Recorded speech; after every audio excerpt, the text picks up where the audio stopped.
Salam, buraya indi bir video qoyuram. İstəyirsiniz gəlin onu öncə izləyək, sonra danışaq. Я прошу вызвать врача. Он мне не вызывает врача. Я сказала, доктора вызови, блядь. Доктора вызовите мне, блядь. Еще раз говорю. Доктора вызовите. Я не буду доктора, блядь, вызови, долбоёб. Доктору позвони.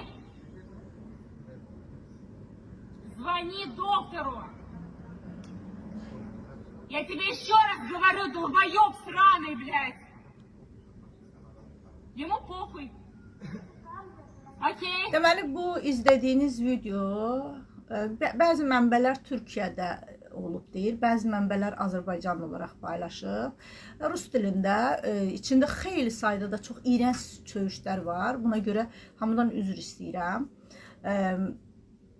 Baxıram, son illər, son 4-5 ildir Türkiyədə olan Ukraynalı və Rusiyalı qadınlar ikide bir video çəkib Türk qadınını kiçik göstərmək, aşağılamaq kimi bir fikirləri var. Eyni zamanda Azərbaycan qadınlarına da, Azərbaycanda yaşayan bəzi Ukraynalılar bunu edir və ən dəhşətlisi odur ki, mən onlara kişi ya da adam deməyəcəm, erkəkciklər var ki, tökülürlər onların o danışığın altına, ya sizdən bir dənədir, bəhbəhlə alqış tuturlar. Özellikle Türkiye'den olan erkəkciklər.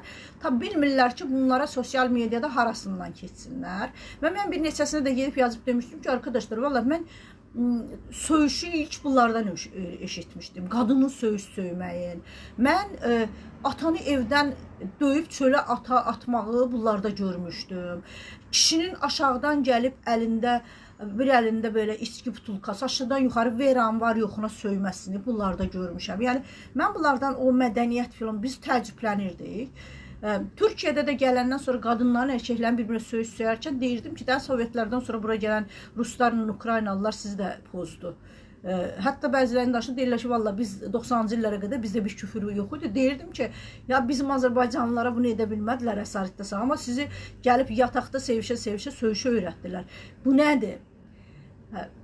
Bu bir, yəni bunu həmişə deyirəm və buna görə dəfələrlə saldırıya məruz qalmışam. Özünə erkəkcik deyən o dırnaq arası erkəkciklərin üzündən. Baxın, hər yeri yaxşı pisi var. Azərbaycanda da kifayət qədər Rus qızla evlənən oğlanlarımız var. Türkiye'de de var, ama bu heç bir zaman əsas vermir ki, Azərbaycan qadınının doğurduğu oğlanın qoynuna girib, çıxıb orada yekə-yekə Türk qadınların əleyhinə kimsə danışsın. Ya da Türk qadının doğurduğu erkeğin qoynuna girib, onun paralarını yiyib. Rusiyada qalsa acından öləcəkdi və gəlib burada paralarını yığıb göndərib Rusiyada ata-anasına belə baxanlar, burada Türk insanını belə aşağılayırlar. Bu turizm sahəsində də var, onu da deyib. Bunu ayrıca bir mövzudur, amma son illər qadınlara qarşı bir sui şey var. Qəsd deyəcəm buna, qadınların etibarına qarşı bir suikast var və bunda da özünə erkek deyən, o erkəkciklərin də böyük rolu var. Çünki ən çox dəstəyi onlardan alırlar. Tamam, qadınlar gedir, haddini bildirir. Amma mən istədim ki, bu videonu qoyun bura biləsiniz ki, o mənə yekə-yekə deyircə, onlar belə mədəridir, belədir, belədir.